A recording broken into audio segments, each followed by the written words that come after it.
আগামী ২ থেকে ৩ মাসের মধ্যে রাজনীতিতে ফিরছে স্বৈরাচার আওয়ামী লীগ, এমন কথা জানিয়েছেন সাবেক তথ্য প্রতিমন্ত্রী মোহাম্মদ আলী আরাফাত।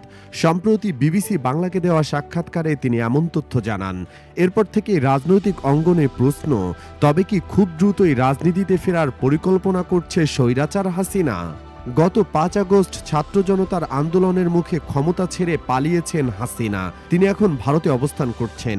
আওয়ামী লীগের নেতাকর্মীদের সঙ্গে একটি ভার্চুয়ালি বৈঠকের উদ্যোগ নেওয়া হয়। তিনি সেখানে দিক নির্দেশনামূলক ভাষণ দেবেন এবং উদ্যোগটি সফল হলে এটি হবে পালিয়ে যাওয়ার পর স্বৈরাচার হাসিনার সঙ্গে তার নেতাকর্মীদের প্রথম আনুষ্ঠানিক বৈঠক। সাবেক তথ্য প্রতিমন্ত্রী মোহাম্মদ আলী আরাফাত বিবিসি বাংলাকে বলেছেন, আওয়ামী লীগ আগামী ২-৩ মাসের মধ্যে পূর্ণাঙ্গভাবে বাংলাদেশের রাজনীতিতে আবির্ভূত হবে। তবে সেটি কিভাবে হতে পারে সে সম্পর্কে তিনি কোনো ধারণাই দেননি। দলটির যুগ্ম সাধারণ সম্পাদক আফমা বাহাউদ্দিন নাসিম বলেছেন, শেখ হাসিনা সহ দলের নেতারা এরই মধ্যে তৃণমূলের ইউনিট নেতাদের সাথে কথা বলতে শুরুও করে দিয়েছেন। রাজনৈতিক বিশ্লেষক ও ঢাকা বিশ্ববিদ্যালয়ের শিক্ষক জোবাইদা নাসরিন বলেছেন, শেখ হাসিনা বা আওয়ামী লীগের রাজনৈতিক কর্মকাণ্ডে কোনো নিষেধাজ্ঞা নেই। সে কারণে তিনি তার দলের নেতাকর্মীদের সাথে বৈঠক করতেই পারেন।